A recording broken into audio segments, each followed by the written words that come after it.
Recorded જ છે ને તો.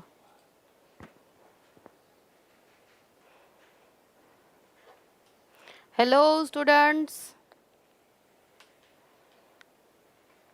જ્ઞાન લાઈવની ન્યૂ ચેનલ જે જીપીએસસી સ્પેશિયલ ચેનલ છે એમાં આપ સૌનું હાર્દિક અભિવાદન છે.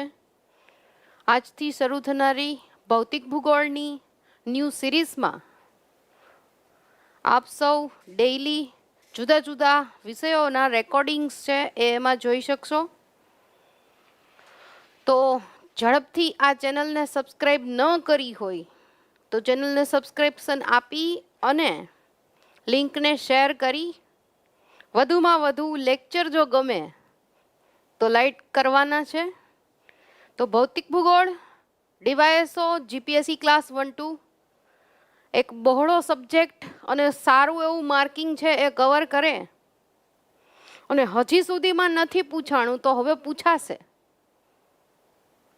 એવી વાત સાથે આપણે ડ્રીમ જીપીએસસી વિથ જ્ઞાન લાઈવ ની શરૂઆત કરીએ. ભૌતિક ભૂગોળનો મારો જે લેક્ચર છે એને જ લગતા દ્વૈતવાદને લગતા જે 4 પ્રશ્નો છે એની આજે આપણે અહીંયા વિશેષ છણાવટ કરીશું. તો ડ્રીમ જીપીએસસી વિથ જ્ઞાન લાઈવ સ્ક્રીન પર તમને એનો કોડ દેખાય છે. તો ઝડપથી મારા કીધા પ્રમાણે જો ક્લાસ 1-2 પાસ કરવી છે, ડીવાયએસઓ પાસ કરવી છે, એસટીઆઈ પાસ કરવી છે, ટૂંકમાં જીપીએસસી જે કાંઈ પ્રમાણેનું કન્ટેન્ટ પૂછે છે અને એ પ્રમાણે કન્ટેન્ટ બેઝ જો જવું છે તો ઝડપથી જ્ઞાન લાઈવ સાથે જોડાઈ જાઓ. ચાલુ કરીએ આપણા પહેલા ક્વેશ્ચનથી. વિધાનો ચકાસો, સાચા છે કે ખોટા તે કહો. પૃથ્વીની ઉત્પત્તિના સિદ્ધાંતમાં દ્વૈતવાદ અને અદ્વૈતવાદ બંને સમાવિષ્ટ છે. અને બીજું વાક્ય, અદ્વૈતવાદી કાન્ટ અને લાપ્લાસ હતા.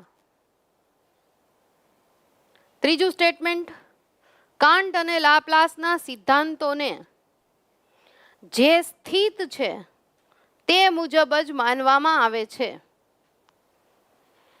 તો સૌથી પહેલા જે ઇમેજ ક્રિએશન કરેલું છે એમાં તમને એમ થશે કે આ આધ્યાત્મિકતાનો લેક્ચર કંઈ ખરો, પણ અહમ બ્રહ્માસ્મિ,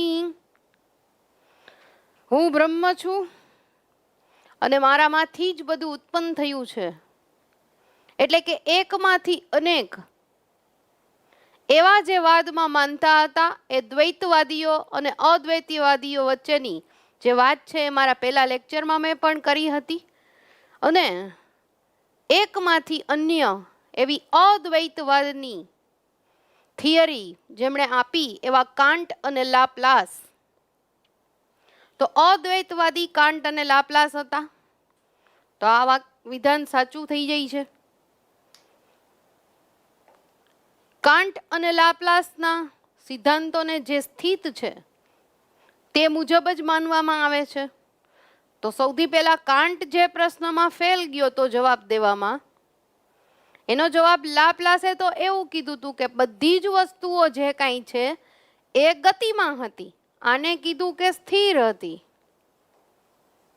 અને લાપ્લાસે શું કીધું? જે કાંઈ હતું એ પહેલેથી જ ગતિમાં હતું. તો અહીંયા આવું જો જુઓ વાક્ય, તો પૃથ્વી ઉત્પત્તિના સિદ્ધાંતમાં દ્વૈતવાદ અને અદ્વૈતવાદ એટલે કે વાક્ય પહેલું છે એ સાચું. બીજું છે આપણે જોયા મુજબ બંને અદ્વૈતવાદી છે, શિષ્ય અને એના ગુરુ કાન્ટ અને લાપ્લાસ. કાન્ટ ગુરુ અને લાપ્લાસ એના શિષ્ય. અને ત્રીજામાં કાન્ટ છે એ સ્થિર વસ્તુની વાત કરે છે અને જ્યારે લાપ્લાસ છે એ ગતિની વાત કરે છે. તો જવાબ મુજબ 1, 2, 3 સાચા છે એ નહીં આવે, 1, 2 માત્ર સાચા છે એ પણ નહીં આવે, 1, 2 સાચા છે અને 3 ખોટું છે. તો ચલો Answer is C. Let us see. Second question. વિધાનો ચકાસો, સાચા છે કે ખોટા તે કહો.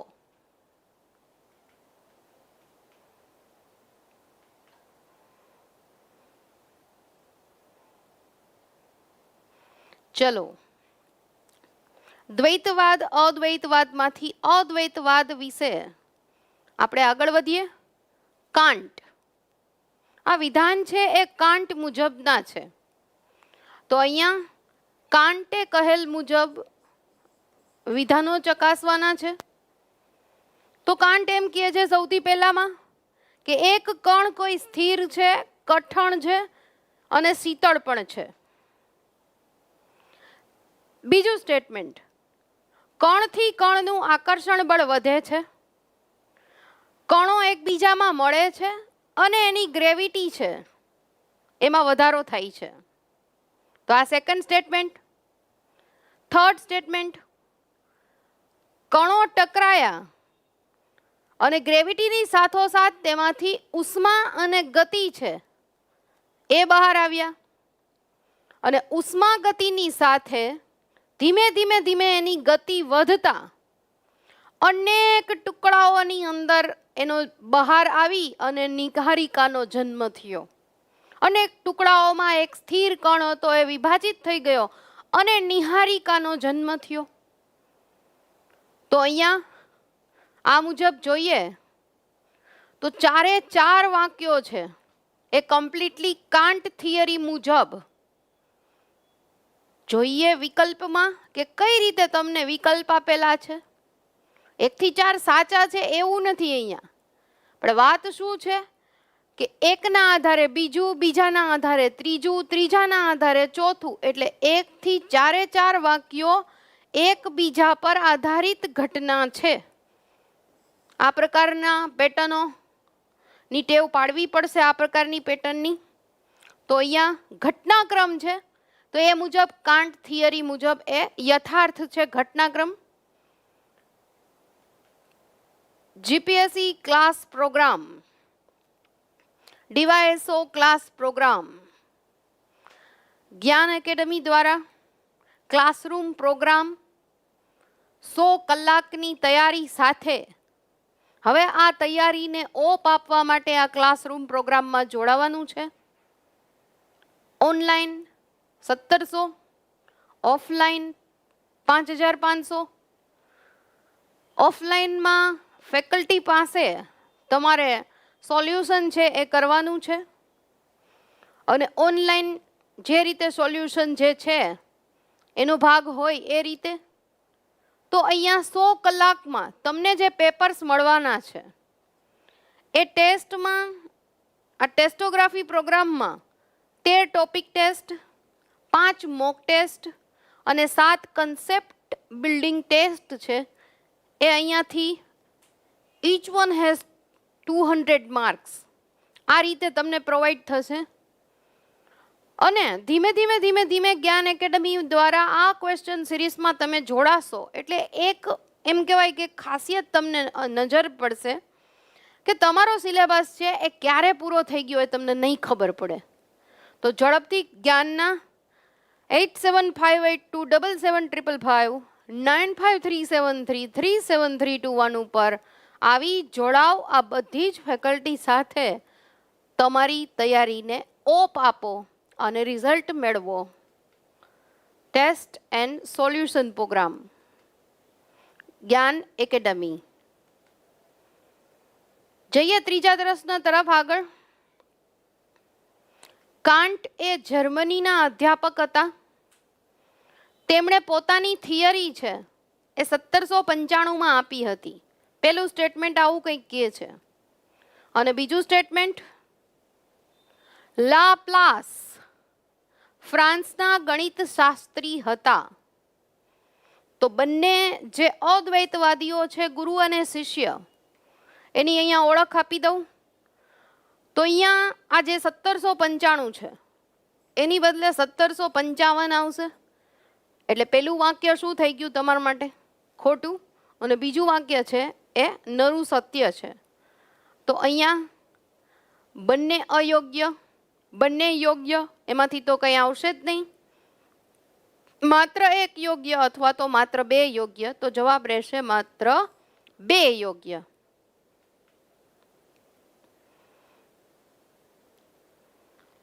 એક નિહારિકા ગતિમાં હોવી. Laplace, nebula theory of Laplace. એના વિશે લાપ્લાસ મુજબ હવે તમારે વાક્યોને ચકાસવાના છે. તો એને એમ કીધું કે કાંટે એમ કીધું કે સ્થિર કણ હતા. તો લોકોએ સામે પ્રશ્ન પૂછ્યા કે જો સ્થિર હતા તો પછી છેલ્લે વિભાજિત જેટલા કદના જેટલા નાના ટુકડા થયા તો સ્થિર પદાર્થ ઉપર અજ્ઞાત બળ છે એ કેવી રીતે લાગ્યું? એ પદાર્થો છે એ ગતિમાં કેમ આવ્યા? તો લાપ્લાસે એનું સોલ્યુશન આપવા માટે એવું કહી દીધું કે ભાઈ પહેલેથી બધી જે કંઈ કણની વાત છે સ્થિર નહોતા, પહેલેથી ગતિમાં હતા, પણ ગતિ ખૂબ ધીમી હતી.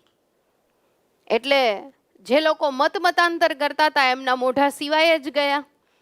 અને પછી લાપ્લાસ છે પોતાની થિયરી લાવે છે અને નેબ્યુલા થિયરી ઓફ લાપ્લાસ કહેવાય છે. તો એ મુજબ જે વસ્તુ છે કોઈ પણ એ પહેલા ઠંડી છે.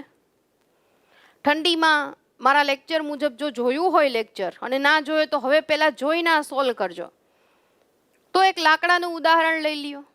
લાકડાથી રાખ તરફ કોઈ પણ જે લાકડાથી રાખ તરફ જવાની એ ઘટના છે, લાકડું અગ્નિમાંથી પસાર થઈ છે ત્યાં સુધી વિચારો. લાકડું તો કે ઠંડુ છે, પણ એમાં હિડન અગ્નિનો ગુણ છે. તો જેવી તમે એ લાકડા માટે અગ્નિ પ્રજ્વલિત કરી એટલે ધીમે ધીમે ધીમે ધીમે એ ઠંડા લાકડામાં રહેલો અગ્નિ છે એ પ્રજ્વલિત થશે. એનો મતલબ તો કે ધીમે ધીમે ધીમે ધીમે લાકડું ઓછું થઈ જશે, એટલે કે સંકોચન પામશે. અને પછી એ ધીમે ધીમે એના નાના નાના કણ છે એ રાખ સ્વરૂપે તમને જોવા મળશે. અને પછી એના ઉપર પવન ફૂંકાય તો શું થાય? એની ગતિ છે એ નાના નાના કણના હિસાબે એની ગતિ છે એ વધે. તો સેમ વસ્તુ અહીંયા લાપ્લાસે એ રીતે આપી. તો અહીંયા કોઈ વસ્તુ પહેલા ઠંડી, પછી સંકોચન પામી અને નાની બની, એટલે નાની બને એટલે એની ગતિ વધે. પણ બીજા વાક્યમાં એવું કહે છે કે નિહારિકા પહેલેથી જ ગતિમાં ન હતી. તો હવે લાપ્લાસે તો પહેલું જ વાક્ય કીધું, મેં તમને સમજાવ્યું એમ મુજબ. તો અહીંયા જે આ ન છે એ ન આવે, એટલે બીજું વાક્ય ખોટું થયું તમારા માટે. તો અહીંયા માત્ર બે ખોટું એ આવશે એમાં. રેડી? તો આ જ રીતે જીપીએસસી ક્લાસ 1-2ની અમારી ઓનલાઈન બેચ પણ છે. એ 2 વર્ષની વેલિડિટી વાળી છે. તો જેને હજી ડીવાયએસઓમાં હજી પગરવ જ માંડીએ છે ને આ વખત કરતાં લોંગ ટર્મ તૈયારી કરવી છે તો પણ એમાં એ જોડાઈ શકે છે. અને આઝાદી કા અમૃત મહોત્સવ હેઠળ એ GL40 કોડ યુઝ કરી અને એની ફીસ છે. તો GL40 કોડ યુઝ કરો તો 24,000 છે, નહીતર એ 40,000 છે. તો આ રીતે આઝાદી કા અમૃત મહોત્સવ હેઠળ તમે એ રીતે પણ એડમિશન લઈ શકો છો. ક્લાસરૂમ પ્રોગ્રામ છે સાથોસાથ, અને આ રીતે યુટ્યુબ ચેનલ છે ડ્રીમ જીપીએસસી વિથ જ્ઞાન લાઈવ. આ જ રીતે સતત તમને લેક્ચર મળતા રહેશે. તો thank you very much. Dipali Goswami સાથે ક્લાસ 1-2 પાસ કરવા માટે સતત ડ્રીમ વિથ જ્ઞાન લાઈવ સાથે જોડાતા રહો. જય હિન્દ, જય ભારત, જય જય ગરવી ગુજરાત.